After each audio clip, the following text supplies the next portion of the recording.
code to my Wi-Fi. Said he need more time, I'm like bye-bye.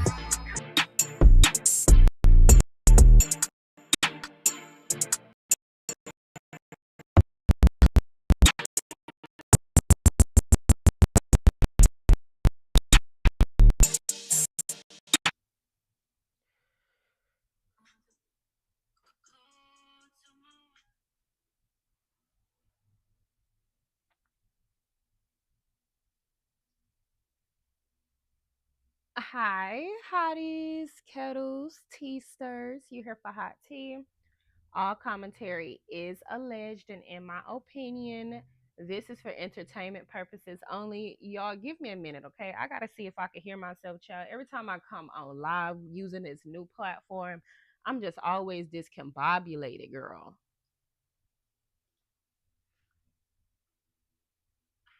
Hi, hotties, kettles, tea stirs. You here for hot tea? All commentary is alleged, and in my Okay, so everything seems to be doing good. Y'all can hear me. Y'all get in the chat. Let me know if y'all can hear me, girl. Let me know if y'all can hear me. See, because it's been so much going on. Y'all already know it's my birthday month. I've been so busy. It's been hard for me to really try to, come on live or come on YouTube and do content considering, y'all know me, girl, I'm outside. I'm outside. Okay, no, for real. But girl, we got to talk about it. It is so much going on, y'all. First of all, I need to come over here and talk about the fact that one of my burner TikTok accounts got permanently banned. Mind y'all, this is the third burner TikTok account that I have that has gotten banned, and I don't I don't know how I feel about that. Like, I don't feel like I be doing anything that requires TikTok to go to the extreme measures of permanently banning me off of TikTok. So I still have my Here for Hot Tea TikTok page or whatever, but I had three troll pages on TikTok, and I used to get, like, I'm talking about, I used to get like 1,500 likes on a comment type of thing because I just used to really like be trolling on these accounts.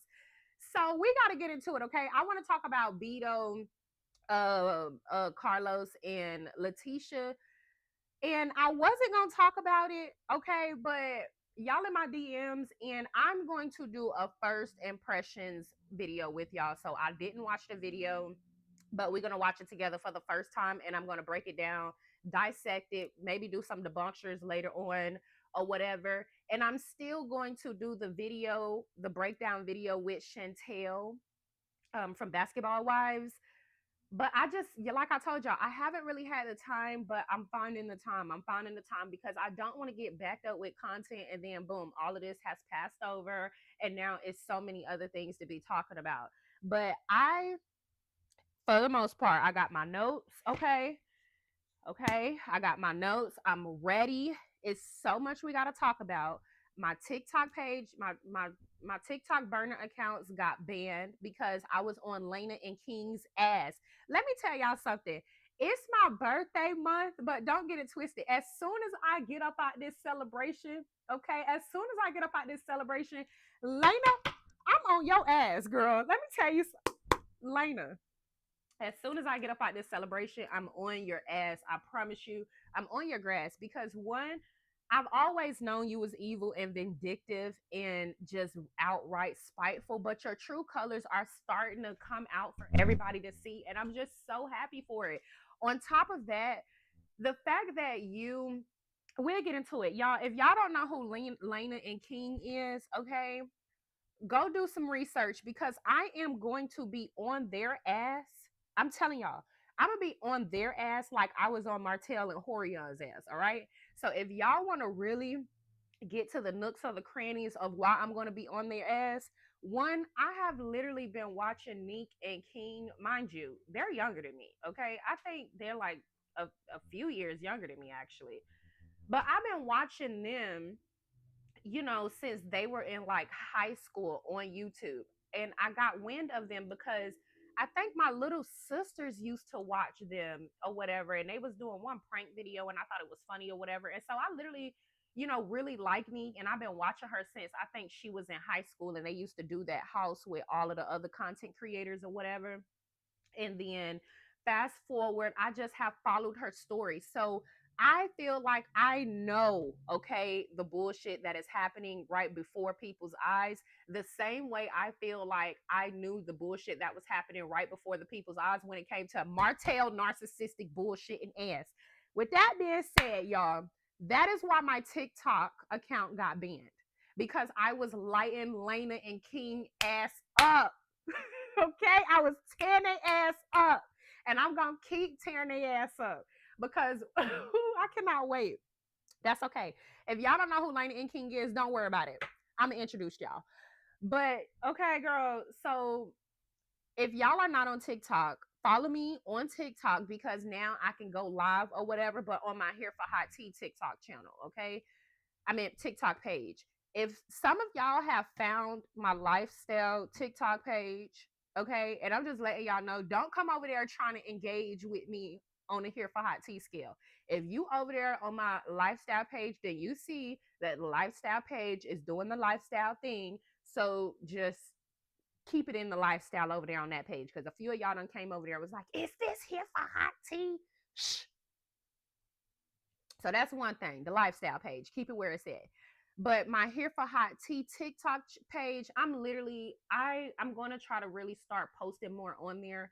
But since I can go live, I'm feeling like I'm going to be going live over on TikTok over there a lot more, just to like, get the engagement going, because I do not take that Here for Hot Tea TikTok page serious enough. And I feel like TikTok banning my troll accounts, okay, is a sign that I need to take my Here for Hot Tea TikTok page serious. If I can bring in as many people on a troll account as I did, I should be able to do the same thing on my Here for Hot Tea page. So that's what I'm gonna be doing, y'all. So y'all make sure y'all follow me, okay? Somebody said I better be following you on TikTok, girl. I think you are following me on TikTok. I think I seen you up in there. You was one of my first few followers, if I'm not mistaken. But okay, hey y'all, we're gonna get into it. I'm letting everybody get up in here. How long I've been talking, child? Y'all know I got a damn motor mouth, and I'm always running my damn mouth. Okay, so it's been 8 minutes. I'm trying to let it get to 10 minutes, child. So hey, Shirley, how you doing? Hey Aries, thanks for joining. And I'm sorry, sure, I'm sorry if I'm getting your name wrong. Okay, so I really do apologize. Um, um. But I feel like that your name says Shirley, and it's a cute way to spell Shirley, but I could be wrong. Hey Kathy, hi Joyce Miller. Okay, everybody can hear me. What's up, y'all? This gonna be interesting because y'all haven't heard me talk about Love and Marriage Huntsville, and I don't know how long. And I haven't really been talking about Love and Marriage Huntsville. It's been a few things that I've been wanting to talk about in regards to Love and Marriage Huntsville, but I haven't gotten a chance to talk about it. Really, my main focus, like I told y'all, is getting on Lena and King ass. And I've been on DDG ass for quite some time, so I had to give him a break. But I'm back on his ass and his brother ass with his bald headed, scaly wag, milk dug looking ass, getting on Twitch and literally letting the chat pick on his son. Like, what type of father are you? And I feel like Dub is the type of person that feels like his son is too soft. So he thinks that people bullying him is going to make him like toughen up. Like Dub strikes me as the type of person that will bully their sons or talk about their sons or hit their sons to really like, or because they think that they are like making them stronger. And in reality, you're probably pushing your son away with that toxic mindset. But y'all let me know if y'all seen Dub on Twitch read mean comments to his son, and then his son started crying, and then he didn't do anything about it. Girl, he really be pissing me off. So Joyce Miller said Mel is the blueprint because she gave these peasants a show and they wasn't appreciative. Mel is off her show and the peasants still talking about her. Exactly. Hey Joyce. And before we get into, after I read all the comments, before we really get into it, I gotta really say shout out to all of y'all that's been cash apping me for my birthday. Y'all are so sweet. And we just got to talk about it, okay? I'm gonna get into that. So I know some of y'all don't want me to mention y'all names, but I really appreciate y'all. Even the content creators that don't want, for whatever reason, to know that they are associated with me. No shade, no shade. Okay, I'm just playing. But hey Miss Annette. Hey Miss Fifi. Hey you all. Hey Shelly Grant. Lifestyle changes. Hi. She says hello here for Hot Tea Aries and those in the chat. So happy I didn't miss this video. I'm happy you didn't miss it either. Hey Amore. Okay, so y'all, let's get into it. Is that yeah, that is okay. It sounds like Sherelle. Okay, Sherelle. I don't know what made me want to say that it was Cheryl, but please share your TikTok channel. Okay, hold on. I am gonna share. Let me share TikTok real quick, y'all. Let me get over here on TikTok because my TikTok name, hold on, it should really be. Oh, I'm not on StreamYard. I'm on this new app. It's called Prism. So typically on StreamYard, I would have a banner, but I don't have a banner. So hold on, y'all. Let me put it in the comment section. And y'all are not in here. I don't hold on, TikTok. Hold on. Hold on, y'all. I'm putting it together. I'm adding it now.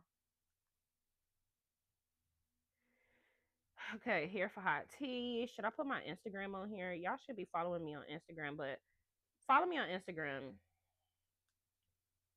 Hot tea. Um, what else am I missing? I'm gonna put my Cash App in here. In my PayPal. My PayPal is here for hot tea. My Cash App, y'all know I had to change my Cash App ever since that Maurice thing happened, and I've been, I gotta wait to try to get my Cash App name back, or I thought I was gonna get it back. I don't know. I'm still trying to figure out if I'm gonna be able to get my damn Cash App name back. Okay, that's a Cash App. PayPal is here for hot tea, and okay, yeah. Make sure y'all like. Hold on, let me put that. Sorry, y'all. I'm sorry, y'all. Like, subscribe, and comment. Okay. There it is. Okay, and I'm gonna pin all of this. And because it's been my birthday, we've been so busy. I still have not finished updating my website. Especially because I done did my husband website. So I managed to do and finish his website before I finished revamping and doing my website. And I told y'all that I wanted to show y'all his website and I wanted y'all to give me y'all honest opinions on the website because I was going for, professional. I wanted to be professional. I wanted to be um just I don't know how to explain it, but we'll get into it. And then as far as the cash apps, hold on, let me go to my cash apps, girl, and let me say thank y'all because y'all so sweet. Okay, of course my cash app is not coming up because I don't have storage on my phone, girl, and it done uninstalled it. I cannot stand iPhone. And y'all know I complain about my Apple devices all the time. But y'all know I got well, I don't know if y'all know this, but I had messed around and went and got an Android. So eventually I'm gonna be transferring all my stuff over onto Android. I'm so sick of iPhone. So you mean to tell me if I don't have no storage on my phone, I can't receive text messages or I can't send text messages? How is it that my phone is inoperable because I don't have storage on it? I should at the very least be able to pick up text and call, the basics of a phone. But iPhone is the type that if you don't have no storage, if you go try to delete the stuff out of your phone so you could create storage, it won't even delete the shit out your phone so you can make the storage. Anyways, enough of my rant, y'all. Enough of my rant. Let's get into it because this is what y'all here for.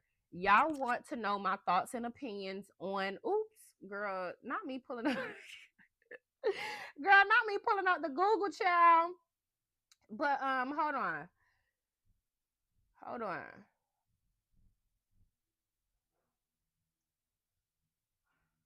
Okay. So y'all want to know my thoughts and opinions on Carlos King and this interview that he did with Beto.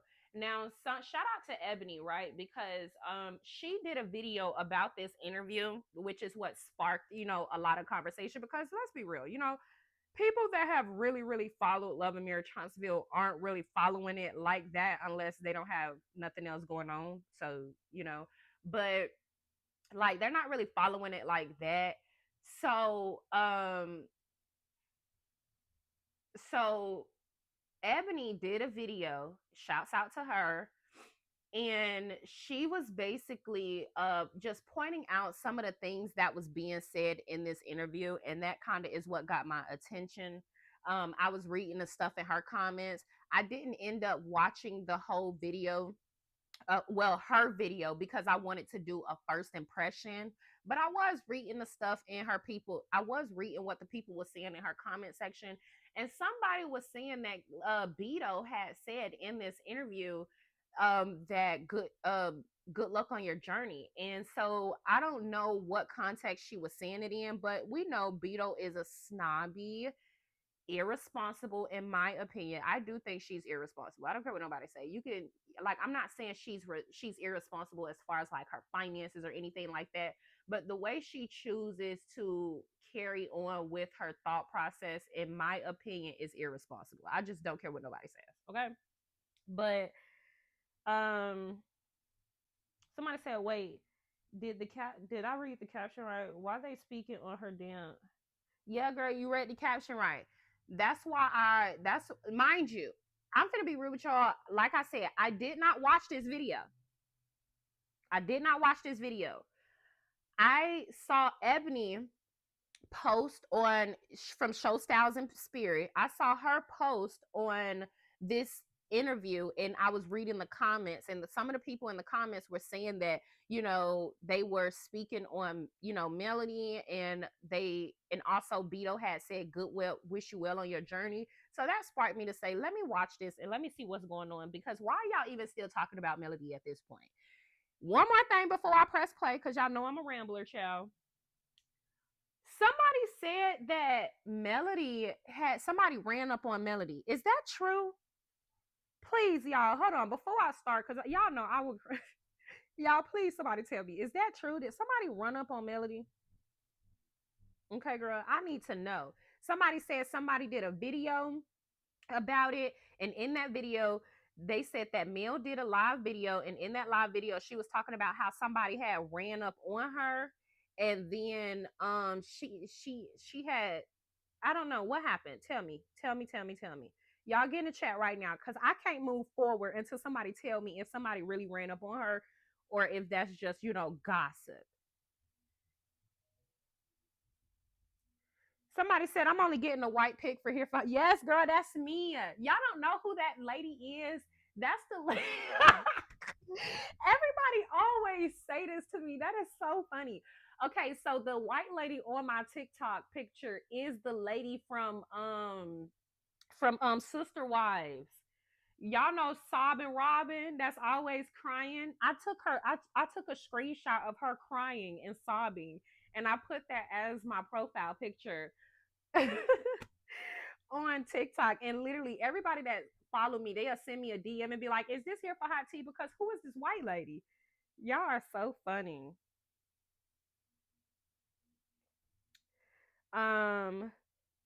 Somebody said she had to call security to come up to the store. Mariah called the police too. Oh, this is crazy. Where can I watch this? See, because I'm going to crash out in my next live. Let me find out a bitch running up on her. That's crazy. See, now they can say whatever they want about them. They can say whatever they want, okay? We'll be running up on nobody, all right? Even though I done said, I love to catch Arionne, all right? But ain't nobody ever run up on nobody. So you mean to tell me, and this is why now she'll be wrong if she would have pulled out her pow pow and clicked boom the bitch. That's what I'm saying. Why the fuck do y'all think that y'all could walk up on somebody in public and then try to like rah rah with them? Whatever a person say online or whatever a person say, whatever, that's one thing. Words is one thing. But for you to like be like, for you to feel like you can walk up on somebody because you don't like their personality on a show, or you don't like their personality online, or whatever the case may be, it's crazy. And I wish the fuck a bitch would think they gonna walk up on me because I be on my platform talking shit. And yes, ho, I said yo mammy bitch in the comment section. What does that mean? I wish you would think you gonna see me in public and think you finna step to me. Like what? One, you better hope I'm not with Ted Guy. Because if I'm with Ted Guy, I'm always gonna choose to be irresponsible and crash out and try to whoop your motherfucking ass. One. All right? It depends. It depends. It depends. It depends. It depends on the situation. Because sometimes I call the police on the bitch. It depends now. It depends. It heavily depends. Girl, I would have been like Mariah. I would have called the police on the hoe. I don't know. Let me just be quiet because y'all know I get to crash it out in 3.5 seconds. He didn't get arrested. It was a man. Wait, a man walked up on her? When she said excuse me to the dude, he caught an attitude, and when Mel walked in the store, he followed and started getting, oh hell no, oh hell no, oh hell no, it was a man. Girl, I would have called the police. They said it was a couple of homeless guys. Oh my god, where's the live video? I gotta see this. I don't think he knew she was a celebrity. He appeared to want attention. So it was a video of this. Are y'all saying like y'all saw this interaction happen, or are y'all saying she retold the story and this is the way she retold the story? Because somebody need to get the tagging. Go ahead and get in my DM right now and let me know what happened. Let me know what happened. Just be careful. This guy just pow a couple over YouTube beef. Yeah, I seen that in Vegas. This was like months ago. Queen Sheba, I think, just did a video talking about or giving an update on his case. They had a YouTube beef or whatever the case may be, and then somebody had seen the Hispanic man. I think he's Hispanic. Had seen them in public. This was on live, y'all. You can actually still see it on Facebook. That's what I'm saying. That's why I don't be getting. That's why I don't do that bickering back and forth with bitches on this platform, because I'm not gonna be playing with no hoes, okay? No video story retold. Okay, she told the story. Okay, it was a man. Yeah, but yeah, so the man had seen the couple in public. In public, and they were on live, and then the man literally walked up on them and shot them. I'm sorry, pow the husband while they were on live, and the wife was right there. It was just so sad and unfortunate, and it's literally never that serious. Y'all will hear me talk shit about a bitch all day long over here on my platform. I don't ever disrespect people in real life. Now, some people might be like, "Oh, you scary, you scary." No, bitch, I'm wise. Whatever I say on my platform, that's what I'm saying, and that's over here on my. This is money. I'm making this money. This is my business. Whatever I say on my platform, that it is what it is, right? But the minute people want to start getting physical or start escalating the situation, it's gonna always be different. It's gonna always be different. He chased them down. Oh yeah, you talking about the men. But anyways, all right, y'all, let's get into this video. Okay, I done had enough. And thank you to everybody, like I said, that sent me cash apps.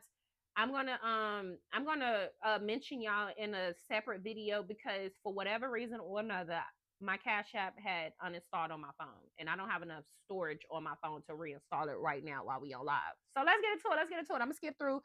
This is a 32-minute long video or interview that Carlos, Beto, and Latisha had on the Morning Hustle podcast or radio station, and this is on their YouTube channel. So the Morning Hustle is a man and a woman by the name of L'Oreal. Now I know L'Oreal because she used to be on Loving. I'm talking about Love and Marriage. She used to be on Love and Hip Hop New York. She used to be on Love and Hip Hop New York, and L'Oreal is a rapper, or I don't know if she still raps today, but I remember when I first caught wind of her, she's a rapper, and I felt like she was very underrated. She's a really good rapper. She was the girl that had got into an argument with Conscious because somebody had put in a rap. I think he wanted to rap with her, and then somebody was like, or he had put in his rap, light skin is the white, no, light skin is the right skin. This is what Conscious said. He said, light skin is the right skin. So you, and your white friend. He had said that in a lyric. And he had wanted L'Oreal to, I guess, do a verse on this song. So L'Oreal was like, hell no, I'm not getting on that song. Like, I got dark skinned black women that follow me. I got dark skinned black women in my family. It's black women all around me, all the shades. I ain't fucking with that. Like, I'm not with that. And from that day forward, I've always loved her because, you know, there are people that understand colorism and understand that they benefit from colorism and never really choose to be moral about dealing with those issues. So the fact that she was like, you know what, I don't want to do that project if it's going to be to degrade a whole other group of people. So I always thought that was like dope of her. Do y'all remember that? Y'all let me know. And if y'all don't remember it, if y'all want me to get up in other people's business and pull the clip, I will. Me and Latisha Scott. Wait, can y'all hear it? Because I just hit play and I don't even see it moving. How are y'all? Y'all let me know if y'all can hear. Okay, so Beto just walked in. Okay, she got this outfit on, her stomach popping out and her titties busting out all the time. She don't let me start. Don't let me start. Look at her titties busting out. Can y'all hear? She finna piss me off. I'm telling you. Y'all can't even hear. Hold on. Let me get it together. Hold on, child. Y'all can't even hear, girl. Beto done walked in, titties busting out. She never gets it right with these outfits. Oh my goodness. Yes. And this is L'Oreal right here.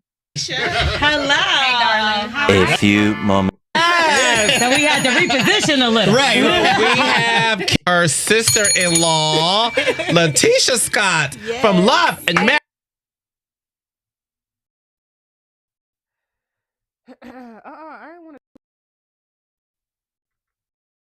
Yes, the OGs, make that clear. The OGs. 10 seasons that y'all have been in business now for Love and Marriage Huntsville. How does that feel? Because you had the highest ratings on OWN. Mm-hmm. Y'all been able to bring some great content to the network. Probably keeping the lights on. Sorry, but yeah. we're thankful and grateful. Yeah, so how does it feel going into season 10 and we're missing a couple people, well, one in particular, Melody? Yeah, so listen, it's celebrating our 10th season, and the beauty of it is the fact that the show. I'm not gonna lie. I always wanted Mel to walk away from that show, but I understand why she walked away. She needed to walk away. But could you imagine had she did the 10th season and then like literally set herself up for a huge bang to walk out? Show has reached a pinnacle to where the cast not only have created the assignment, they understand it, and they also are delivering way more content than before. How is it that they're delivering way more content than okay? All right. Comes to what y'all know, this gonna be a long video. Y'all know these people be pissing me off. What's going on in their marriages. They're having tougher conversations. The children are involved this season, and the girl. So Carlos is basically saying that they have more content now that Mel is off the show. Okay, maybe that's what he means. Like they don't never really talk about themselves. They've never been transparent. So now that Mel is off the show, they have more content.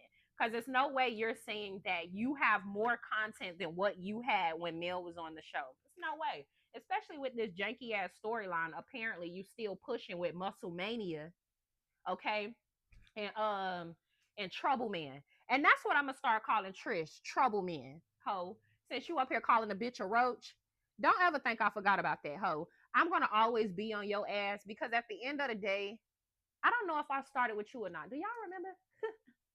I'm gonna have to recall that. Did I start with Muscle Man first?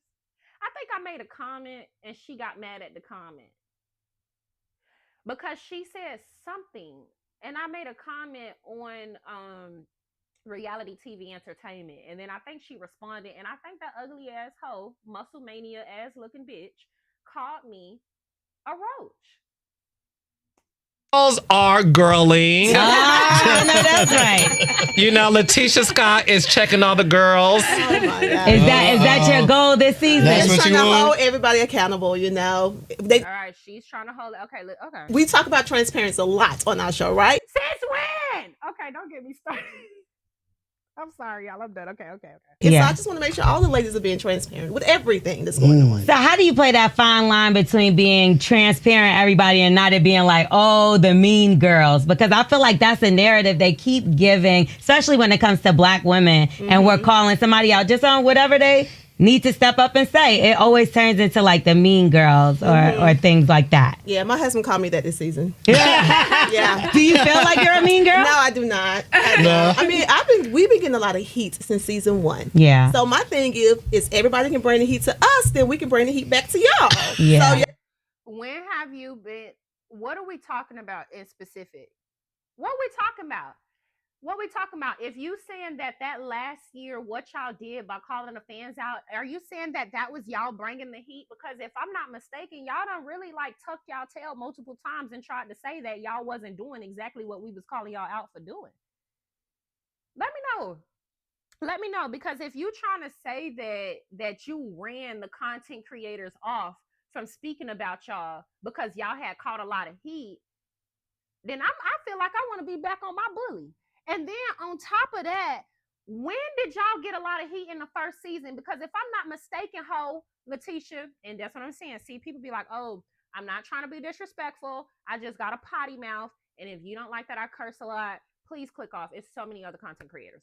I'm just in other people's business. I'm just talking, act like we on FaceTime, okay? Don't act like I'm any type of professional or any of the sort. Act like I called you and I was like, bitch, why Latisha them got right? Because we always in other people's business. Now, with that being said, I'm just trying to understand exactly what it is that, I don't know, I guess I'm always so critical of them because they are liars and they've always been liars. But from my understanding, in the beginning of Love and Marriage Huntsville, people was so critical of her husband because he was so nasty and disrespectful to you, but you a male identified woman, and instead of you creating a bond or some type of support group, you know what I'm saying, for you, because at the end of the day, there are a lot of women that are in marriages with men, you know, that resembled what your marriage was in a few seasons, I mean in the beginning seasons. Instead of you doing that, you basically, you know, like Beto did, shifted the blame, right? You tried to make it seem like somebody else was trying to bring your marriage down and attack your marriage, this, that, and the third. And if I'm not mistaken, a lot of the heat was really put on Mel in the first season. I don't care what nobody say. I was there. I remember it. I seen it. Martell, and first of all, this is how it always happens, unfortunately, because in our community, Black men are put on such a high pedestal to where they could do no wrong. Even when they are doing wrong, they're going to go, a lot of people in our community, unfortunately, are going to go up against the victim because it's a Black man. Why not protect him? He's such a fucking unicorn in our community, which is absolute cap. And that's the type of mindset Latisha and Beto and a lot of people in our community have. I already know because I'm such a strong, Black, confident woman, and I'm young, and I'm fine, body nice. If anything was to ever happen with me and my husband, I already know, even though a lot of bitches try to act like they support me, they would automatically jump on my husband's side because they feel like he is just such this unicorn of a man, right? And so that's what I feel like Mel had went through. I've never gone through that, but I'm telling y'all, I see it happen so much. I have always prepared my mind for that in any breakup. Black women are never supported in these type of situations ever. And I think it's more telling that young women have kind of just engraved it in their mind that they're not going to have any support if they were to ever come into these type of situations, because how we've seen people attack and railroad women behind these type of men. And a lot of times you would have men play into their delusions because they like to play and be the victim all the time, you know, and they create messed up scenarios for themselves, and then when it's time to face the consequences of their actions, they start playing the victim, like, oh my gosh, she did this to me, she did that to me. And because they are so pedestalized in our community and people think that they are such these unicorns when they're doing an ounce of regular basic shit, people just automatically cannot fathom why a woman wouldn't want to deal with that type of man, because they would deal with it. So I feel like that's where a lot of that backlash came from in the beginning seasons when it came to Mel, and people wasn't really coming for Latisha like that. Now, not in fat bulking numbers like they were with Mel. If anything, there were women like me speaking on Latisha being weak as shit and really giving a lot of our, harsh criticisms to her husband because he was such a nasty person. And people, for the most part, had put her in a victim state while trying to like uplift her through calling out her husband's indecencies and disrespect, while in the same breath people in mass rates were trying to humble Melody and ridicule her basically for even airing Martell out. And let's not get it twisted. In the beginning seasons, Beto said she felt awful that Mel would call him out in a group setting like that. Not she felt awful that she would have to deal with that behind the scenes, right? Because we know she was dealing with Arionne, Gator Gabberjaws, running and popping off at the mouth, calling her phone, Martell disrespecting her. So we know she was going through all of that at that time. But do y'all get what I'm trying to say?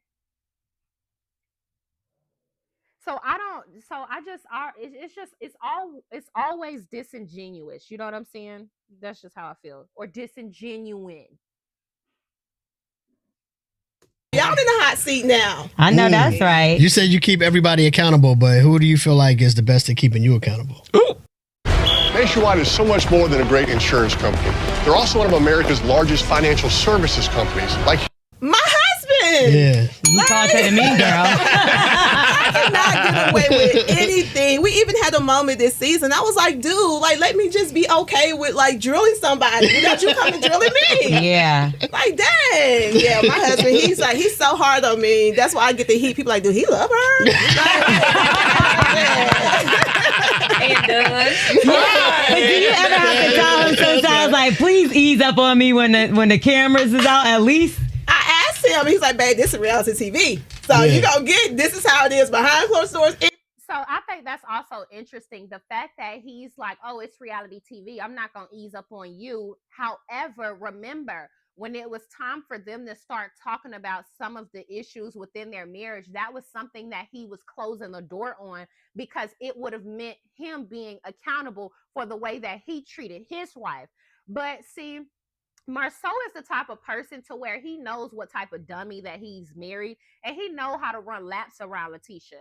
So what what Marceau did, in my opinion, was kind of flip the switch and put a battery in Latisha back to go against Mel, even though Mel was trying to encourage her and see through the disrespect that Marceau was, putting her through.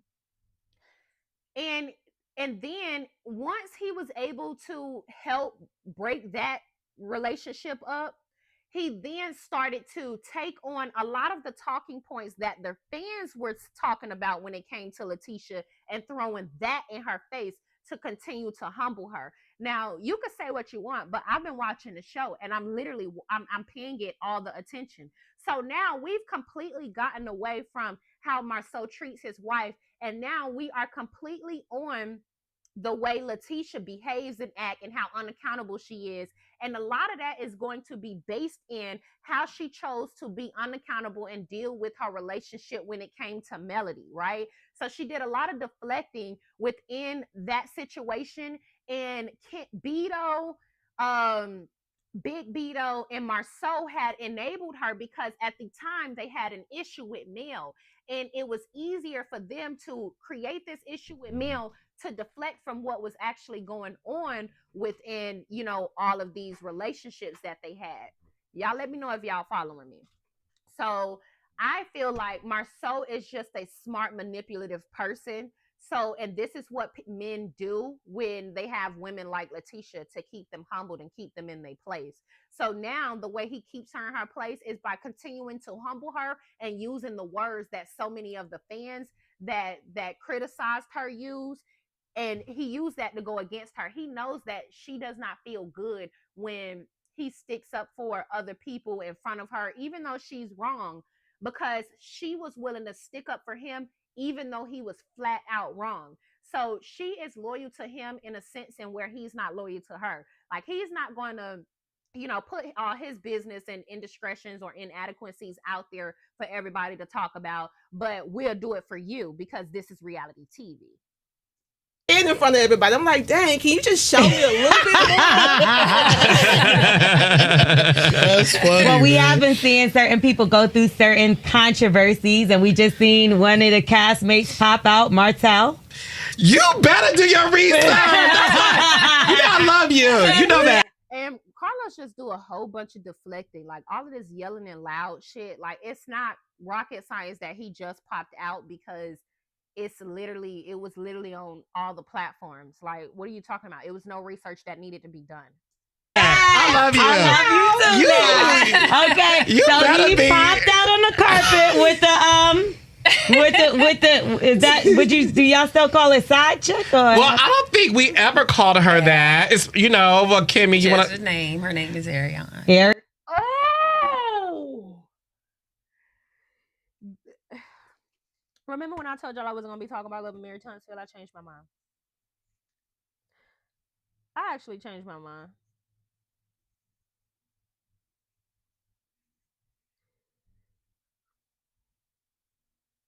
Beto is sinister. Beto is sinister. She's a wicked ass hoe. I'll tell you that. See, one thing about it though, Mel has always shown her a level of respect that Beto was never willing to give Mel. Yeah. That's why I don't just be respecting people. This is exactly why. You disrespect me, bitch, one time, I'm on your ass 4L. I saw the photo too. The photo, were y'all surprised to see this photo? Will we be seeing more Arionne during the season? We see them in the streets quite often. Quite often. Before this week. Maybe the Instagram or maybe the social media streets. Or maybe the Carlos King. They in the streets. But they've been outside. Yeah, Is they there something that are y'all shocked that it's just now really getting out there that the two of them are? Oh, y'all shocked. Oh, because they live in Huntsville. Yeah, we live in Huntsville. But I just feel like, why did it take so long for this to get out? Like, if everybody's been knowing this and seeing this, is it because season 10 is coming? Well, I think, look, Martell is somebody that has admitted on camera in terms of being a man who is searching for the right woman post his divorce. Mm-hmm. He dated Shari Whitfield. We covered that on the show 2 years ago. And this woman who is the mother of his son has been in his life for many years. And I think the photo illustrated that possibly they're committed. I think that's the difference. Like, they've always had dealings, obviously, right? Hence the divorce. But I think possibly what we saw the other day was a photo, like I said, illustrating that, okay, maybe they're committed and maybe they're exclusive. Okay. But I don't know, child. We don't know that for sure. I don't know. I don't know. That's allegedly. That's allegedly. Well, did y'all see where he said that cheaters should go to prison? This is something that I just recently saw online. He didn't say that. Yeah, No, there's allegedly no he way. said cheaters should go to He can't prison. support his children. Because he'll be locked down. Oh, that's funny. He didn't say that. No, so you just talk about Shari. Who did y'all feel like was the best couple that he was coupled with? Melody, Shari, or Arionne? Losing to last week's I know these hoes better not piss me off answering this. leftovers. Can't escape the doom squad. Melody. I love Melody. I'm sorry. I'm sad that she's not back this season. Is that a conversation? And I like L'Oreal. She's so professional. Did you try to push her to do it a little? Well, I think the beauty of any reality show, right, especially an ensemble show that we've seen on Housewives, Love and Hip Hop, so many other ensembles, is people leave, right? And they have the right to leave, and she had every right to leave the situation. The door's always open for a return if that's what she wants, but we respected her decision, and I appreciate the fact that it was her decision. Yeah. Because we noticed something with your show. You're allowed to come back because they're not suing you. Housewives, there's a lot of suing situations going on. How do you get around that, Carla? Have y'all ever felt like y'all wanted to sue Carlos at some point? Hey, don't say it now if you're going to do it in the future. No. Like, everybody gets their turn at a little heat. Yeah. Like, it's a little heat. And it's about how you handle the heat, how you stay in the kitchen. And I'm just trying to figure out, when did Crater Cap Coochie... Okay, let me just pull it back, okay? When did Crater Cap Cooch Beto take her heat for what it was? You know what I'm saying? Like, I feel like they have gotten heat, obviously, right? All the Scotts, everybody on the show have gotten a tremendous amount of heat and love, in my personal opinion. But the Betos, when they have been called out, that I don't think Carlos is a good interviewer, which is why he shouldn't do the reunions. He literally sat up there and let the Scotts play in his face the last reunion. And he let Destiny play in his face last reunion, all because he didn't like Mel. Notice how L'Oreal is asking him questions like, what's going on? It's very surface level and vague. But if y'all remember, Carlos King never mentioned the fact that Mel was leaving the show. OWN Network never made any type of they never announced it, any type of announcement or anything. Mel basically just announced that she quit, and then that was what it was. Now, I remember posting a video, which I'm now sorry about, okay, when Mel let it be known that she had been quit the show. So if they really cared about her, then they had more than enough opportunities to, I guess, show her an ounce of respect, but they just absolutely don't. And I think they think that they can really phase her out, not really talk about her, and really move on. And I just don't see how that's going to happen. But Beto and Nail are going to get into a fight, or not a fight, but an altercation. And I ain't on nobody's side, honestly, because I think they all weird. Like, Linnell, that's what your ass get, because why wouldn't you come on a friend and be a whole, complete, 100% friend to your friend that brought you on the show? Why is it that you coming on the show and you trying to link up with the Scotts? Another thing, I always say this, but Love and Marriage Huntsville really ruined the show by allowing all the Scotts on the show. There are even with all the Scotts being on the show, they still didn't bring any type of story, which is why, like, just them continuing to allow them to be on this platform is asinine. And do what you got to do, And I've always felt like it took all of us to make the show work. Yeah, I respect her opinion, and I respect her decision to go. But God bless you on your journey. Yeah.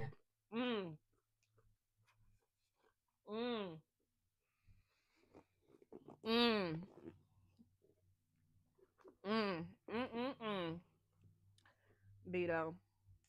Like, it took all of us to make the show work. Yeah, I respect her opinion, and I respect her decision to go. But God bless you on your journey. Yeah. Carlos, I wanted to ask you this because See, and that's what I'm saying.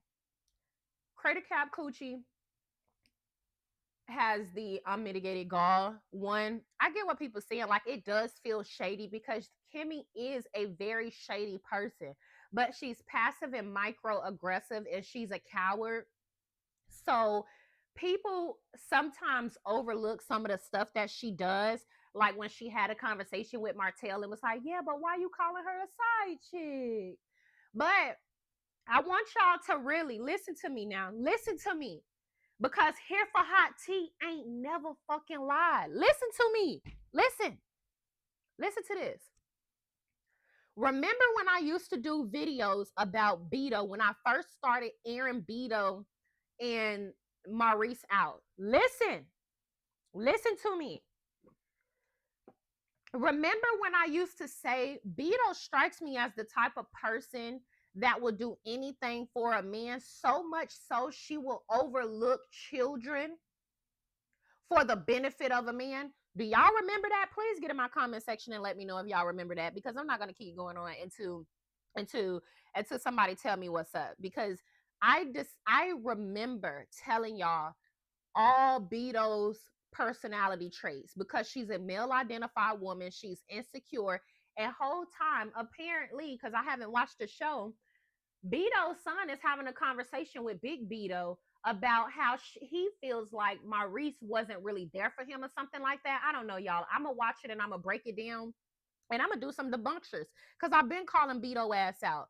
I've been saying Beto is the type of person that puts a man before her children. She is so insecure and she is so desperate to have a man. She would literally do that.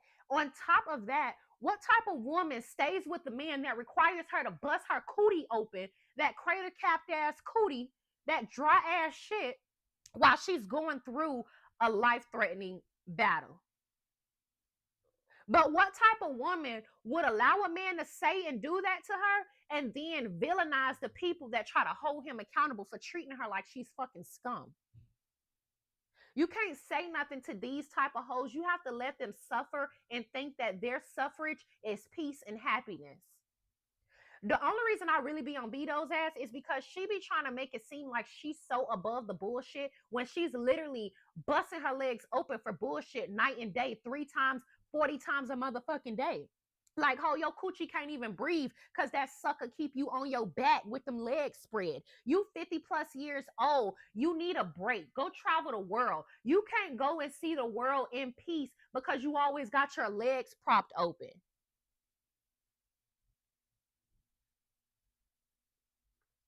Obviously, 10 seasons in is a success, right? Mm-hmm. But a lot of times when people do... Thanks to Mel. Reality shows like you're a part of, you know, they go to the Miamis and they go to New Yorks and they go to DCs. What was it that made you want to go to Huntsville, which is a smaller city? And how has it been doing a show in a smaller city versus doing the Detroits and the DCs and the other ones? Yeah, so I met Melody and Martell when they were married 3 years prior to me creating Love and Marriage. They wanted to do a show about property preservation. And I just saw something bigger for them. I said, I don't know if that's going to be something that I can get sold, but I'm in this this mindset of like, let's do a show about Black couples. So I said to them, I want to do a show about Black couples. Do you guys have any friends? And courtesy of a lot of introductions, I met the Scotts and I said, oh, now we got a show. We got a show with these 3 couples. And what attracted me to Huntsville was the fact that I knew that these... Mind you, the only reason he felt like he had a show was because Marceau was disrespectful to his wife. City itself was going to be a curiosity factor for the audience. And when you met these 3 couples who are real friends, they were friends like 6 years prior to the show even happening. And that was the formula in which it was lightning in a bottle. So again, Love and Marriage Huntsville celebrating 10 seasons just based on the fact that these couples, the idea of bringing something to Huntsville really culminate, into the success that the show has become. Yeah, because most times when people think about that city that are not from that area, they might think about Alabama A&M, you know what I mean? Or I have a cousin that lives there for that specific reason, because she graduated from there. But if it wasn't for that, I know it doesn't necessarily get that national attention. Yeah, and in the world that people can live when it comes to creating businesses. put the city. How about incorporating the kids more now? Because we see like the shows like Next Gen that also have the kids. That's more about the kids. But we are also seeing some backlash come towards the kids. So is that something that y'all are a little scared of? Because I know with Riley, her situation was that she's now being depicted as like the angry black co-star or the, you know, and that's something that's affecting her, and you could tell through her social media and things like that. Are y'all worried at all about anything with the kids and people opinion getting a little bit too heavy on it? And I just know they gonna comment on this because I used to be on everybody's ass and their kids. I don't care. I ain't never really say anything disrespectful about Latisha or Beto's kids, but I could see them taking my truths as being disrespectful. The only fucking bitch who child I done, the only bitch I done disrespected is Arionne. Okay? I don't care. I call her child a bastard and I don't care. She's a wicked, nasty, evil fucking bitch. And I always believe women that go out here being nasty to other people's kids deserve to feel what that feels like. You can't go out here fucking trying to harass and bully this lady kids. You got your bully ass daughter over there bullying these damn children. You over there co-signing their dad and his nonsense. You can't think that you can do all of that shicey, nasty ass shit and then think ain't nobody gonna say nothing about your bastard ass children. Now, now look, feel how you want about that, because people used to always be like, oh my gosh, he's a child. I don't give a fuck, bro. I actually don't care. If there's a woman in the world that got 5 kids and she gets on the internet and she's attacking a woman and her children, I feel like who the fuck are you for your children to be protected from, you know, from your actions and your like, who the fuck are you to be able to say shit about these people and do shit to these people and then can't nobody say or do anything to you? So a lot of the times when I would come and speak out about Arionne and speak on, you know, her kids and her son, it had everything to do with how does it feel if somebody does it to you? So you can do it to somebody else, but how does it feel if somebody does it to you? And a lot of people probably didn't agree with that or not. And you know, I don't really give a fuck, right? Because everybody don't live the same lifestyle as me. I'm the type of person, you got to show a bitch. If you don't care, like I literally feel like, okay, Beto didn't care what Melody was going through. So I really feel like she's the type of woman, like I can't wait to see, unfortunately, if it happens, how Maurice is going to divorce her or end up leaving her or end up cheating on her. And I can't wait to see how she's going to deal with it. And I just, because it's just one of those things, women that can't have empathy and sympathy for other people, especially other women and children, don't deserve anything, no type of respect or anything, period. Because if you can't place yourself in another woman's shoes to try to understand her hardships, and you think that you can profit or, I guess, come up off of her pain, I don't know.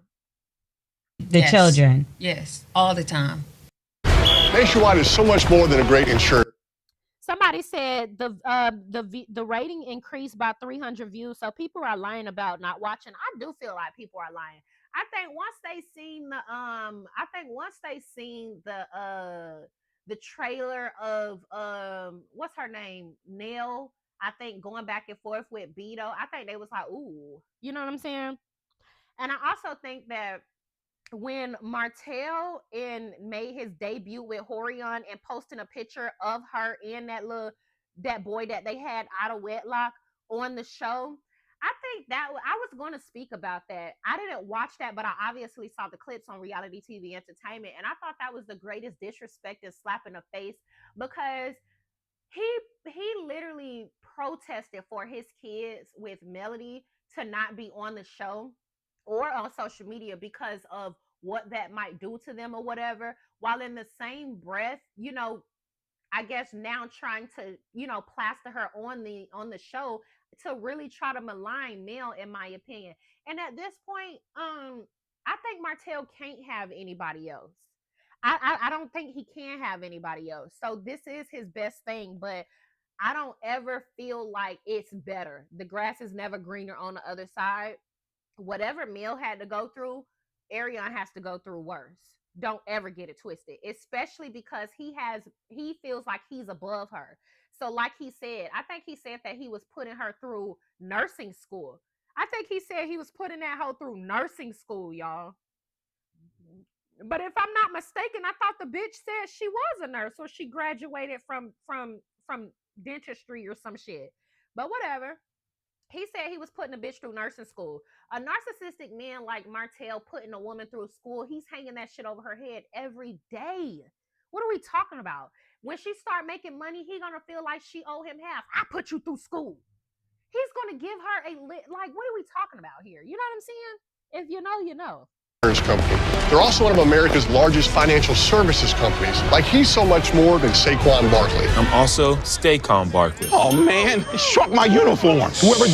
All the time. Right. He went to court to ensure his children wouldn't be on the show just to bring the side bitch and her out of wedlock child on the show. And I think what makes that situation worse is, how would your kids feel? But we know he don't care about his kids. I ain't even gonna go there. We know he don't care about his kids or really do shit for his kids. I don't give a fuck what y'all talking about. He don't do shit for his kids. And if he do, he's doing the bare minimum. I'm not saying he's not doing absolutely nothing, but like the shit that matter, he's really not upholding his parts. And so it gets to a point to where, how would your kids feel? We know you don't care about them, but what if your kids feel like, wow, you really fought for us to not be on TV, even though we wanted to be on TV, so you can parade the symbol that is the demise of our household and the start of our traumas. And again, he don't care. Time from day one, day one, because some of the backlash and just unhappy people that you find, you don't know how to protect kids all the time. Yeah. Even early on, a lot of times people say, well, why don't you tag this? And why don't you tag them? Why don't you tag? Even my stepson, he would say, why don't you tag me? I go, because it's not for you. Right. Like the stuff that people say on my page. And girl, I wish your motherfucking stepson would get in the motherfucking comment section and think they finna say anything but my mammy is a hoe. Fuck wrong with you? You know not to let them motherfuckers get on the internet and say anything. And I'm telling y'all, I feel like, especially when they get to talk, I feel like majority of how Kimmie feels is about me. I don't care what y'all talking about. Baby, the cat's in here. I feel like majority of what Kimmie be talking about when it comes to the talking about the kids and, you know, some of the shit she be saying when she be like, oh yeah, and the people on the internet be saying this and be saying that. I feel like she really low-key be trying to, like, she feels a way about a lot of the content that I've created about her and her nasty, wicked, funky ass husband, because I am the one that really started to open up people's eyes about her character. And I'm going to always stand on that. I don't care what nobody say. Until I came on YouTube, everybody thought Beto was just hot shit. Oh my gosh, Beto this. And granted, there were people out there that didn't really like her, but as far as content creators' sake, they always gave this hoe a pass. And as soon as I came on my platform, I called that hoe out for exactly who she was. And it's actually all playing out right before our very eyes, even down to the thoughts that I had about her being male identified and putting a man before her kids. And don't have any respect of kids or children or parents. I sure don't. I don't respect disrespectful as that's like my sister. That's like my sister having kids, sleeping with a married man or whatever the case may be. And then the wife is like, oh bitch, you know, the wife is like, oh, now she mad. You know, she mad at my sister or whatever. And instead of my sister being accountable, she get on the internet and be like, fuck you and your kids. Da, da, da, da, da, da, da, da, da.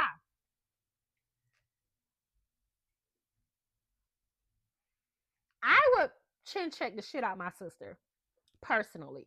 Arionne don't have nobody around her to check her. She just keeps going on and on and on and on and on and on and on. She only stopped when it started happening to her. So technically, my theory isn't wrong. She was willing to really antagonize Mel over and over and over, throwing her kids in it. She was willing to antagonize and disrespect the fuck out of that lady kids over and over and over again. She only stopped when I started plastering her out of wedlock child all over YouTube. Stop. Nobody was that bold. I was the one that started doing that, and I get it. It doesn't, it's distasteful. I never said it wasn't distasteful. It's very distasteful, but I wasn't trying to have taste and class when dealing with a ratchet ass banshee like that hoe. And then, and so then when it comes, but back to Beto girl, huh? But back to Beto, you know, like, girl, please. Like, what is it that you gon', you know what I'm saying? Like, y'all are literally out here doing shiesty ass shit.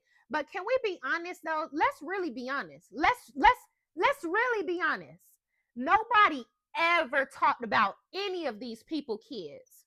Let's be real. Nobody ever spoke about any of their children until the day Miss Wanda got on YouTube. I didn't have a YouTube channel, but I was on YouTube. I saw it all play down. Let me know. Get in the comment section. Recollect, okay? She got on YouTube and she was talking. First of all, this was before YouTube. She mentioned Melody's kids on the show, right? She mentioned Melody kids on the show first. At first, she spoke about Sugar Mama and Boss Baby's hair. Like, really, let's cut the fucking shit, right? Because y'all try to act like y'all are so high and mighty. And I feel like this is why, me personally, is why I be so critical of them. Because they try to act like they are not the people that they actually are. Y'all didn't have a problem when Beer Belly Wanda was talking about Mel's kids not having hair or not being, you know, hair not being pretty or longer than Latisha kids' hair, when really we know that's the basis of Latisha's insecurity. Her beer belly ass mammy, comparing her to all of the women in the community in Bessemer Hillbilly Town that are better than her, and her internalizing that. So now it has even gotten to her grandkids. Now she compared her grandkids to other people's grandkids. It's a generational curse they refuse to break, okay? But they never had a problem with that, right? Nobody ever talked about any of these people kids. The initiator of the people that was talking, okay, the initiator was Wanda and Arionne. Arionne always made negative comments about Melody and her children. And then Wanda really, really opened up the can of worms when she started talking about Mel's kids. It was her talking about the hair, and they let that slide, right? Because unfortunately, Mel had a weak ass husband at the time that didn't really defend her or the kids. And then it became, oh, well, them kids, not Martell kids or whatever, to where she went the extra mile to go on live on YouTube, pull up a picture of Mel's kids, and then try to compare that to another man. They then sat on the reunion stage after that and said that, oh, well, that wasn't her talking about the kids. That's not her talking about the kids. But then in the next breath, y'all get it. Y'all get it. We done been through this. It make your, as parents, we act different when you talk about our kids. You know, we can handle a lot of stuff that you make up in your mind about us, but we're different people when you bring our children into it. And so we try to have those conversations with them, you know, like, say your prayers, close your minds, don't read the comments. Like, these people sometimes aren't your friend. Yeah. You know, and you try to prepare them for that. Like, a lot of times, even when we were filming. Like, Eton, nobody cares. I'm going to let you stay in my chat and talk, right, bitch? Because I like for people to really boost my chat up. But the only person, nobody really cares, right? Y'all always come out here. The verbiage speaks volumes. It speaks volumes of what? It speaks volumes of what? Nobody cares, Eton. You over here on my motherfucking platform. The verbiage speaks volumes of how I will walk you and your ugly ass, pissy, stinking ass mammy down each and every day. Like, that's what the verbiage is. I don't care how y'all feel about millimeters this and millimeters that. Who cares, bitch? The end of the day, you over here on my platform speaking about what? How your mammy pussy stink? We don't care, bitch. We don't care. That's the verbiage that you're going to get over here, is the fact that your grandmammy coochie stank and she raised a whole bunch of mammy ass hoes that think they can come over here on other people's platforms and try to dictate what it is that they talk about, when really you need to go get on them goddamn knees like your mammy should have did and go swallow something, right? Go swallow something. I'm as ignorant as your ugly ass, musty ass daddy, right? I'm as ignorant as your ugly, bald-headed ass mammy and her grandmammy and your grandmammy. I'm as ignorant as your entire ugly, musty, pussy ass bloodline. Like, what are we talking about? It's been a minute since I really walked the bitch over here on this platform, so we can really get into it. Like, what are we talking about? I'm as ignorant as your ugly ass, baby ass kids, bitch. What are we talking about? Find you something to do, ho. You coming over here on my platform and think I won't walk you and your entire bloodline down? Like, I don't care what you're talking about. You're not finna come over here on my platform talking about anything other than what we talking about on my screen, which is this interview. You can make a comment about this interview, but if you think you're gonna get in my comment section and call me anything but a child of God, ho, I'm gonna walk you in your nasty ass, decrepit, ugly ass, bald-headed, crusty, stinking, googly beard ass mammy out. Like, what are we talking about? You're ugly, you're fat, I'm pretty sure, because all the fat hoes always mad over here on my platform. Your mammy coochie stank. Your daddy didn't want your mammy, and that's really the problem. And you raised a whole bunch of skunk smelling ass, fucking baby ass bastards, which really keep your panties in a bunch, honestly. That's really why you think you could come over here and say anything other than you talking about yes, my platform is public, bitch. Exactly. So you clicked over here, you made a public comment, and you're going to get a public roast with your public coochie smelling like public trash. Like, what are we talking about? Why you living on public assistance, bitch? Like, what are we talking about? They would have psychologists. They would have therapists on site while we filmed. Wow. When we filmed with children. No, actually, I'm not a child of God. How about that? Then what? Now what? I'm not a child of God. I'm the child your mammy is when she was blackening her knees and swallowing garbage. What are we talking about? I'm whatever your mammy is. Whatever blood hole your mammy came out of, that's what I am. So now what? Like, what are we talking about? We can't debate. Debate about what? That purpose. It's like a protection mode because there are adults out there that actually don't know what to say out their mouths when it comes to kids. That's right. I don't know how you deal with it, man. So I literally just had a conversation along those similar lines with my son because literally just this past week he got on social media for the first time ever. And a lot of times we have conversations in here like, I don't like tagging my family on certain things. You know what I mean? Like there's always that conversation about it's not official unless you put that person on social media. But if you do, get ready for the backlash. Yeah. It's coming. Well, was that exactly, Eton, you get your funky coochie ass over here talking in my comment section, get ready for the backlash. Like, I don't care. Okay? Your mammy raised a hoe. Your daddy is a bum. Your mama is a peasant. And it's actually 320 people watching. You one of the 320s. What's your point? Who watching you? Who watching you, Eton? Let us know. Who watching you?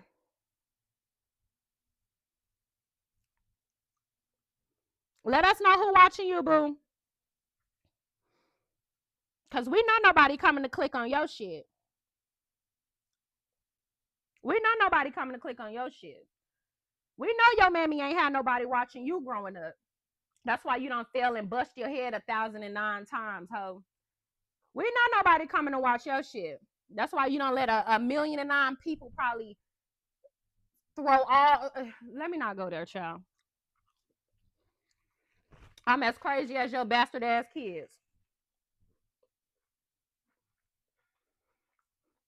I'm as crazy as your ugly ass mammy. I'm as crazy as your bastard ass kids and your ugly ass mammy and your bald headed ass grandmammy. I am. And you crazy too, because you over here and you watching me and you bored. Ever something that you put on in any of the 10 seasons, either of you ladies too, that maybe you put out there on the show that maybe you regretted after you saw it come out and play out? Like, maybe I should have kept this to myself, or maybe... The only thing I have to learn is how ugly your mammy is so I can figure out which roast I want to use for her.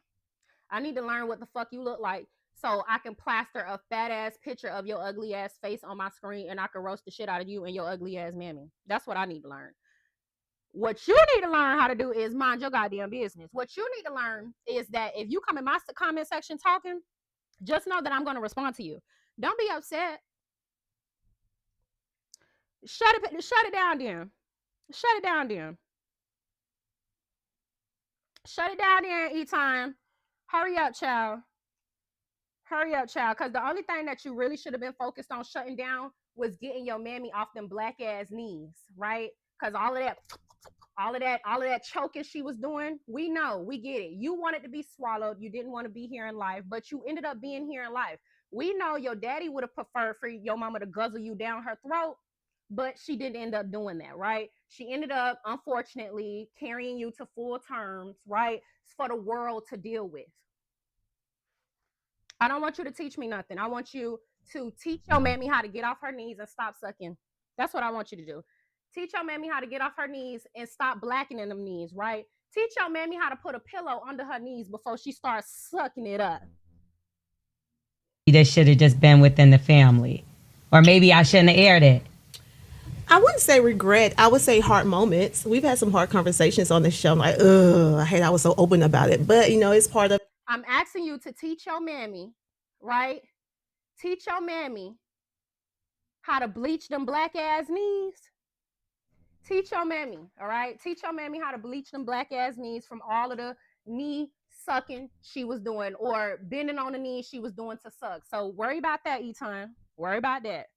You be careful what you ask for, because whatever you speak over on me, that's going to come 10 times fold to you and your busted ass grandmammy and mammy and them ugly ass kids if you got any.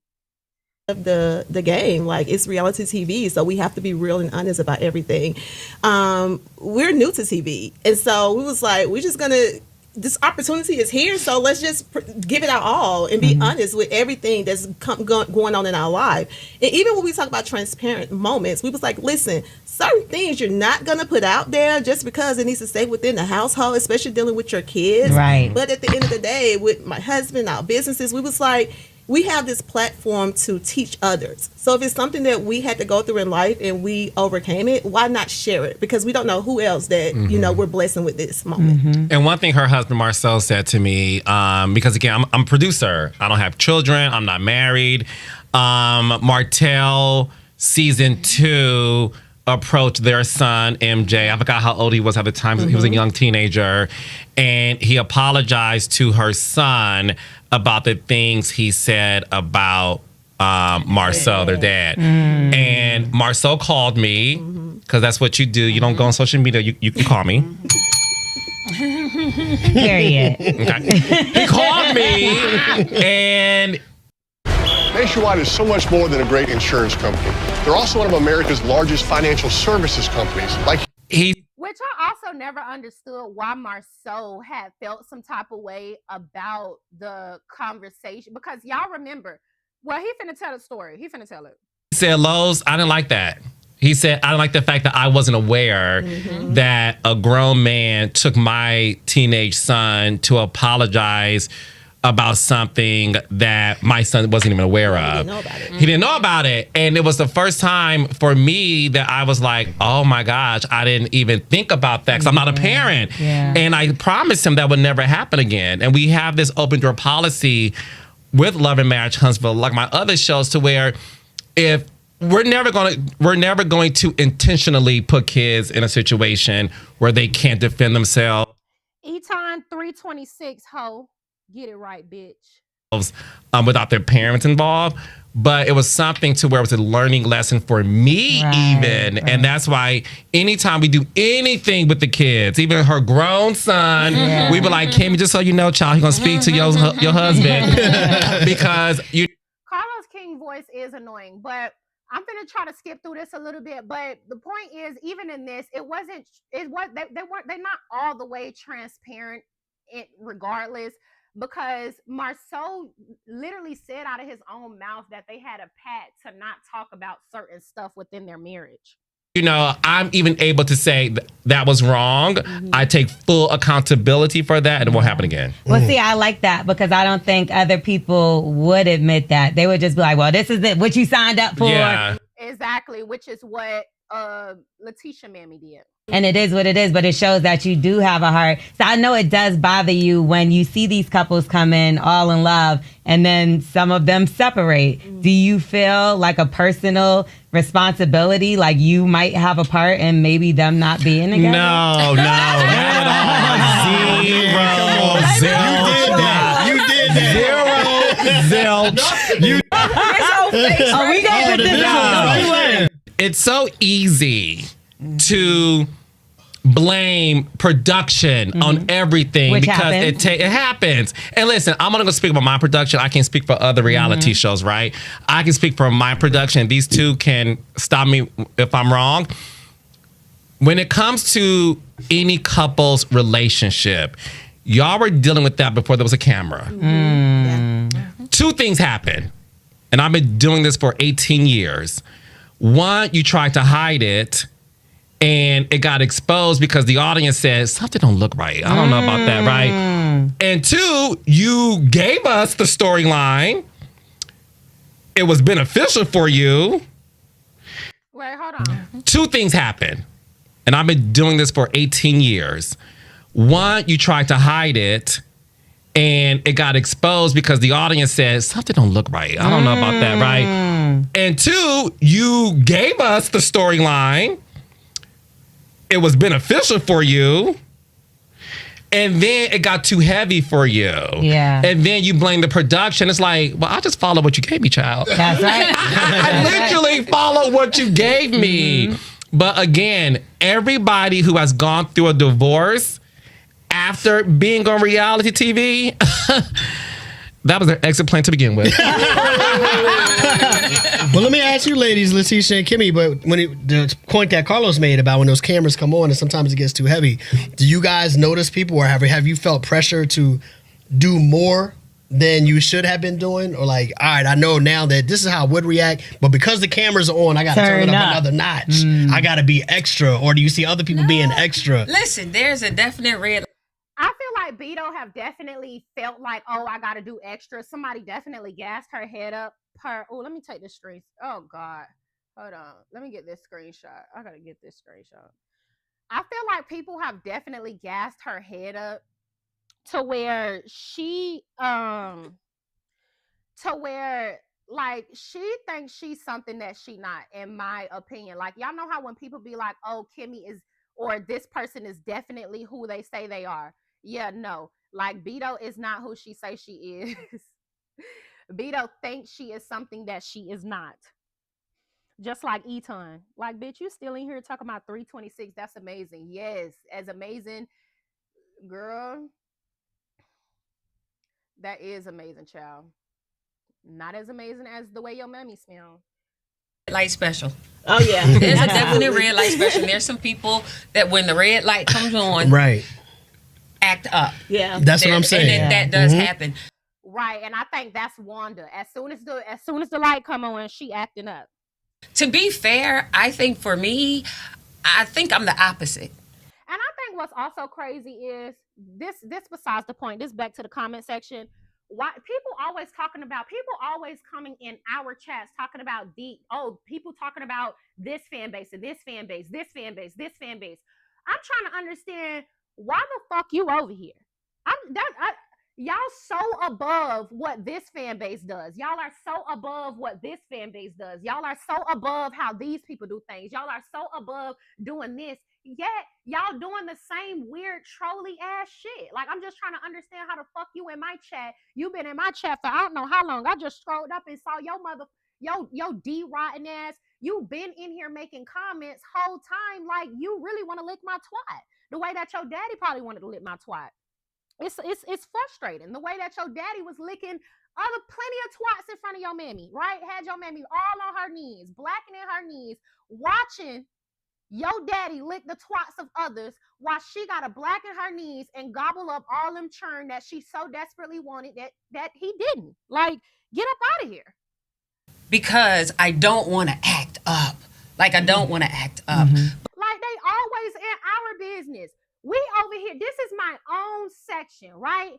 So, boom. I'm not going over to Latisha's fan base, and I'm not in their comment section like, oh, wow, la, la, la, right? I'm not going over to Beto's page or whoever talking about la, la, la, la, la. I'm over here on my platform giving commentary about my thoughts and my opinions on this, right? On this interview, right? Because it's my platform, my thoughts, my platform, my opinion.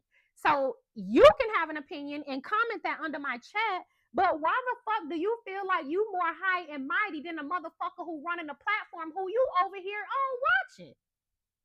Like, get the fuck up out of here, ho. Go feed your mama some Skittles, bitch. But to Carlos's point, sometimes whoever you are and whoever you were before the cameras came eventually comes out. Yeah. Like, no matter how hard you try or what you say, and like, I'm not gonna do that to you. You try to hold it in. Who you are comes out eventually. Yeah. Like, it just. And that's another thing. I wonder if Carlos was trying to throw shade or something, talking about people would either try to hide it or they would give the story and then not like the outcome. I don't believe Mel was ever either one of those. I feel like she never really tried to hide what her story was. And then I do feel like she gave her real, true, transparent life. But the producers are so catty and weird and just not good producers. I don't care what y'all say. They never followed none of these stories appropriately. And that's just how I feel. But the producers, in my opinion, never really were real and transparent about what's up for real. You know what I'm saying? Like the fact that Carlos never challenged Dusty Dan when she said that they tried to do a threesome with her or something like that. Like, the shit is crazy. It comes out eventually, but we definitely have some red light specials. Yeah, we do. We have some of our cast members that like to turn it up for the camera, and it's surprising. It's a little who would you say? Talking to? Yeah, right. Like who are Ew, look at Latisha. I don't like her the way her mouth moves when she talks. you right now? Right. Yeah. So I'm like, okay, let me just back up because I'm not getting the real you. What we doing? We never have the real you. We haven't had the real you since you've been on all of these 10 seasons, child. Well, who are you talking about? You talked about transparency earlier. So I would love to know the exact episode this season. You're going to know exactly who I'm talking about. Okay. You just recently sat down with Jess Hilarious and talked about her transphobic claims. Like, people claim that she, in fact, at all. Reality, real conversation. And speaking of the Jess Hilarious, I'm really kind of tired of hearing about homophobia. I don't think nobody's scared of the.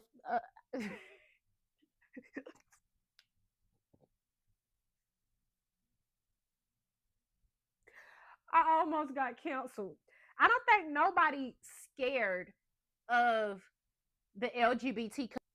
Like, can we stop using that in the wrong way? Like, you telling people, "Oh, you're homophobic, bitch." I'm not scared of your gay ass. That's what I'm gonna start responding to. Bitch, I'm not scared of your gay ass.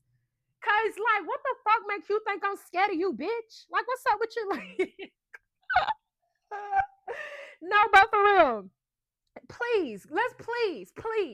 Ain't nobody homophobic because I don't want to be with a man that'll also sleep with the man.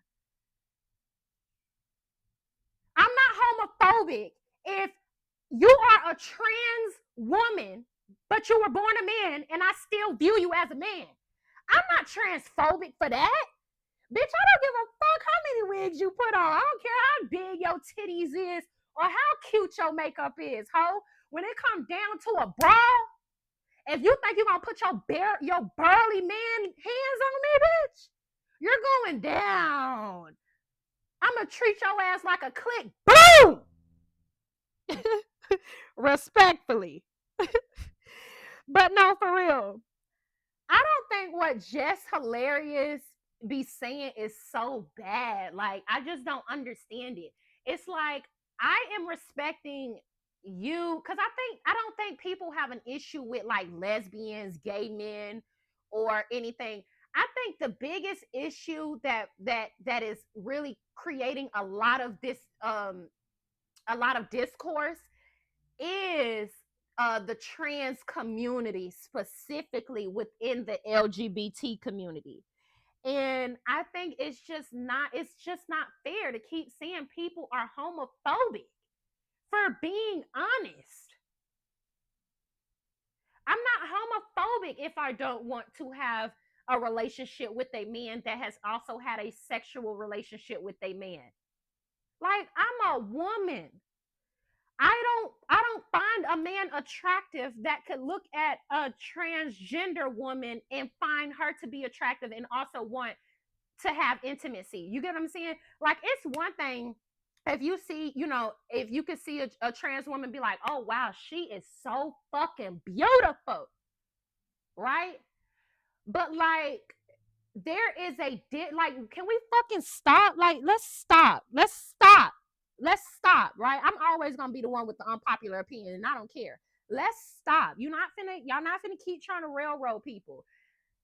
If the moment, whether you got tits in balls, I'm a woman. I don't have tits in the balls, in balls. So if a man, is like, oh yeah, oh, she's beautiful, right? You beautiful, and still is attracted to this woman in an actual way, even knowing that woman may have a penis. I personally would be so scared, taken back, and like turned off. That's the real. That's the 100% facts. It don't got nothing to do with me being scared of your ass, bitch. Ain't nobody scared of you.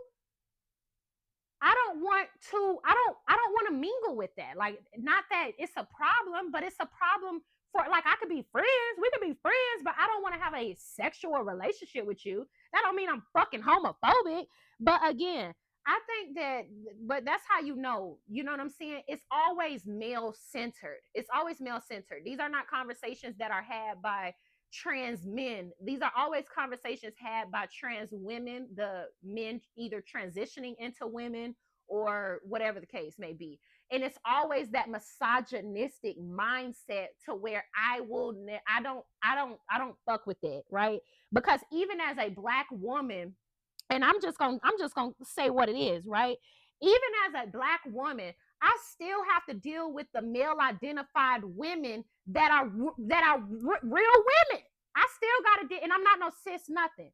I still got to deal with real women that are male identified that will go against me for a man any day, right? Because at the end of the day, I got to deal with women. They can be vile and vicious behind men. Ain't no fucking way I'm finna also, you know what I'm saying, I'm finna also have to dissect misogyny within that. I'm not doing that. So that's just my mindset when it comes to that. Like, please get off of this homophobia thing. I don't think people are like scared of gay people. So stop saying that. Your feet of just having a conversation in the world may view you having the courage to say, because she's a little bit nervous before the interview because she's smart. She knew I was going to ask the questions, but based on her response, I walked away really with a larger understanding of her in terms of she is a Black woman who has lived her whole life as a Black woman, and she it's no switching up. I have to be. It's no is learning the world at large, and she's learning her responsibility of being on a morning show, having that microphone, and the fact that all she wanted to do was be a comedian, and she didn't understand the fact that, okay, what I say has great impact, and which is not fair. Even in a comedian space, comedians always, for the most part, they get the passes because they're seeing the things. Oh my gosh. We've seen Black men say some of the most awful things. We've seen white men say some of the most awful things behind them being comedians and it being a joke. But anyways, the fact that she apologized for it. And look, I think at the end of the day, one thing I always tell people is, in some situations, you can agree to disagree. And right. And that'd be my issue. Sometimes it's not about agreeing to disagreeing. It's about them wanting to dominate the conversation. Like, no, I'm right. This is the way. That's it. I could call you sis because you are sis. I'm real. You're cis. That's the way it goes. If it don't, you're homophobic. Like, bitch, what? Oh, well, he attracted to me, so I'm fine. I'm a woman. He attracted to me, So you don't like him because he attracted to me? Like, relax. I think I did say it. Yeah. It was Nationwide is so much more than a great insurance company. They're also one of America's largest financial services companies. majority Let's see how much more of the interview we got. of So I do thank you for even allowing her to get that door open, because I feel like sometimes with people, you're just often just attacked just because you make a comment or you ask a question or because you go against what other people are saying. But sometimes it's just a conversation of us just seeing, and understanding each other. It's not always an attack. I'm a big proponent of, if there's any issues, Kimmie and Leticia know this, because I'm not on set with the because let's have a real reality. And the one way to get confirmation on if that is your reality is confronting things head on. And I need more people to do that, especially in our community. Because look, the Black community and the gay community, there is a lot of division there. Yeah. But with my platform, I want to be able to have a large conversation so that we could bring ourselves together. I think there is a lot of division within the Black community and the gay community, but I think that, like I told y'all, I think that it stems from misogyny. Period. It stems from misogyny. It's like, understand this way, and no other way, and I'm not bowing to that shit. I love that. And you also give, just like I saw Miss Juicy Baby was on with you the other day. Okay, right there. Is it anymore? So and the fact that you have two Black men being able to work together, join his network. Charlemagne, but I feel some of the women, not even some of, but the woman that you partnered up with in Oprah Winfrey in the network. Yes. I'm always curious because not too many people can say that they worked with her, been on her network. I always wondered, did she drop any jewels or gems on you along the way? Did she give you a car? Because she gave everybody else. For you to be this successful on her platform, and we know how successful she's been, there has to be some conversations there where you've taken some great information away from it. Several. So listen, to create shows.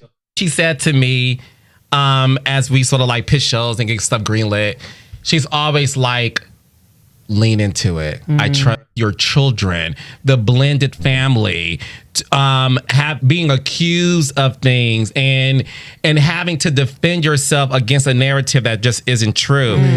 I could not do that. Right. I don't have an in me to be a reality star. I really don't. Yeah, I don't have it in me to be a reality star either, because I'm telling you, I would be on the internet tearing y'all ass up.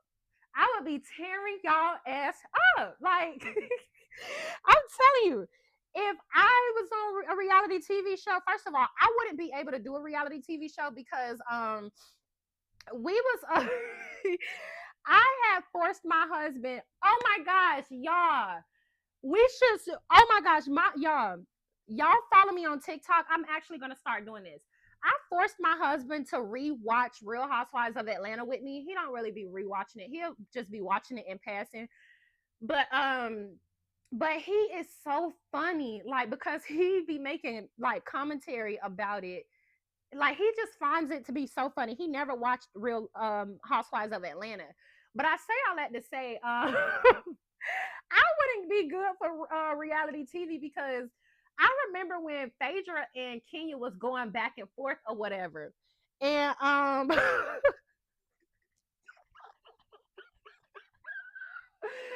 and I remember when Kenya is like, I just remember I do not like Kenya. It's crazy. Okay, y'all, we done. I feel like I'm done with this interview, but let me just say this. I feel like I remember why Kenya was just so insufferable. She was just so insufferable and unaccountable. And I remember she had this one scene with Marlo, and Marlo had said, well, your mama don't love you, or your mama not around you, or something like that, so you can't be loved, or she said something like that, right? Granted, it's below the belt, it's all the way below the belt, right? But that's why I can't be on reality TV, because I'm not necessarily like, you know what I'm saying? Like, I'm not doing that, right? We're not gonna play it up like with Kenya. You're not gonna put a scepter in my face and think I'm gonna be high and classy and almighty. No. If you put a scepter in my face, bitch, I'm going to like literally take that shit and try to gouge your eyeballs out with it. Like, I would not be good for reality TV. Or let me and my husband be in the position Phaedra was in, in Kenya, sitting on a TV screen talking about, ooh, Apollo is fine. I would have tore her ass up. I would have been like, first of all, oatmeal pie face.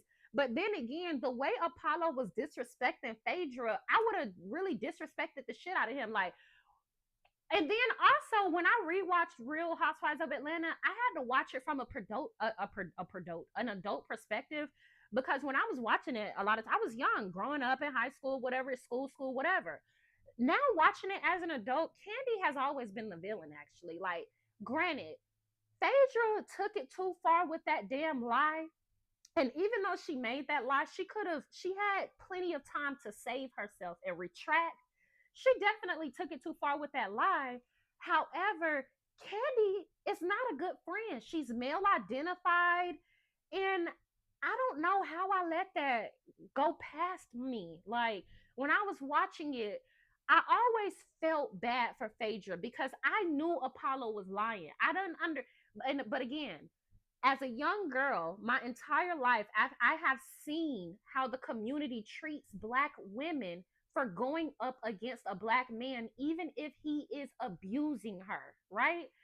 So I saw Apollo, clear. He had a girl, he cheated on the lady, had a whole girlfriend, but then Phaedra, goes to divorce him, but people trying to make it seem like, oh, Phaedra lying because Apollo said they weren't divorced yet. Even though it's like, he's a liar. Like, he did the same thing Martell did. He literally got a divorce, but then went around saying they weren't divorced because he went and put an appeal in. You are divorced, but you're appealing the divorce. And instead of the women being real enough to be like, he could be lying, he hurt, because as women, we see it so often. They just be, or then again, I'm at this point, I feel like women really don't get the type of men that they want. And so they really don't feel like men will lie in order to keep you attached to them, or they really don't feel like men would do obsessive things to keep you attached to them. But they looked at that like he wouldn't lie. Like, oh, well, Apollo said this, Phaedra be lying. Or even the fact that Phaedra was going through a divorce with this man, but Kandi, because first of all, if my husband was friends with a man like Apollo or whatever, and he was finna be going to prison, the minute he called my husband talking about, oh yeah, can I put my bikes in your house? First of all, I'm friends with your wife. No. But I would have told my husband, hell no. Hell no. We ain't getting in the middle of that. And I think that again, that's that male identified, right? Because people look at Kandi like she this strong woman because of all of her good business accolades. But at the end of the day, when it came to Todd, she was very dense. You know what I'm saying? I feel like, obviously not when it comes to her business and her accolades, like I said, right? But when it came to Todd, she acted very dense. Like, why wouldn't you tell your husband, even if he friend? First of all, you had more money than Todd. You had this house before Todd moved in it. It's not even about emasculating him. It's more so about like having morals and decency and self-respect. Your friend and your husband's friend are going through a divorce. How about just stay out of it? Or why wouldn't you as a woman tell your husband, hell no, we're not bringing them people's stuff over here in our house. We're not getting in the middle of that. That's my friend. That's your friend. They're divorcing. We're not getting in the middle of that, right? Why not have the voice to say that? But instead, Kandi let Todd put Apollo's motorcycles in their house and never said anything to Phaedra. She never said anything to Phaedra. So for me, that's like my best friend that's like my best friend hiding my husband's cars in her garage because he's friends with her husband and not telling me. I'm instantly going to wow out on your ass. And Phaedra was classy, right? Phaedra was classy. She don't really like to let people see her sweat. I think that's a smart way to be about yourself, because people used to really be bothered that they couldn't read her. Instead of Candy saying something to Phaedra, she didn't say nothing. And then when Phaedra brought it up to her, she was like, "But I didn't know." What? What you mean you didn't know? And then on top of that, when you found out, why wouldn't you tell me? But not only that, you're a bad friend. Why are you trying to make it seem like I don't have a right to feel upset that you got my motherfucking husband's motorcycles in your house when the feds are knocking at my door all the time? So for me, I felt like I don't know how I think it was overlooked because Phaedra took it too far. So it was overlooked about how male identified and deriding Candy actually is. But even when it came down to it, Candy gonna say on the show, oh well, I feel like Phaedra came in. I feel like Phaedra told the feds where the bike was because the feds went to her house to pick the bike up. Even though in the season prior to that, she did a whole she was on camera saying that Apollo had the bikes at her house and at Cynthia's house. But instead of her being real about her saying that, she gonna say, "Oh well, I thought Phaedra did it." Why the fuck would you think Phaedra did that? Because you do that type of shit? I don't know. Phaedra was hurt. And Phaedra lied on her out of her being hurt. But Candy was wrong. Candy was wrong. She was not a good friend. And this is another reason why I would not be good for reality TV. When Mama Joyce did her confessional and said, "Oh, I wouldn't piss on her if her lungs was on fire." Girl, that's it. Girl, please.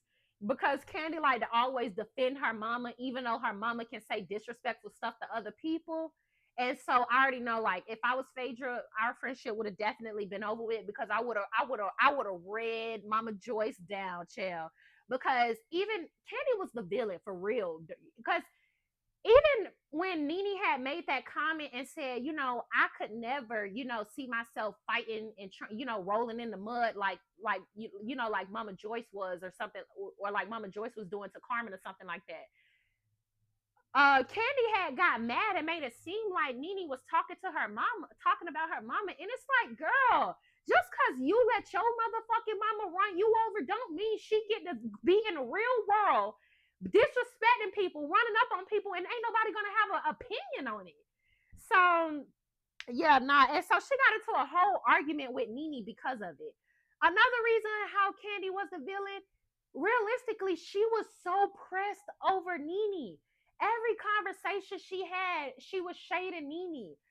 Even when Phaedra became friends with Nene, she was so appalled that Phaedra would be friends with Nene, but couldn't figure out how Phaedra wouldn't want to be friends with Kenya when even if Kenya wasn't cheating on, or even if Apollo wasn't cheating on Phaedra with Kenya, Kenya was still disrespectful and flirting with her husband in front of her face. So that was still a valid reason to not want to be her friend.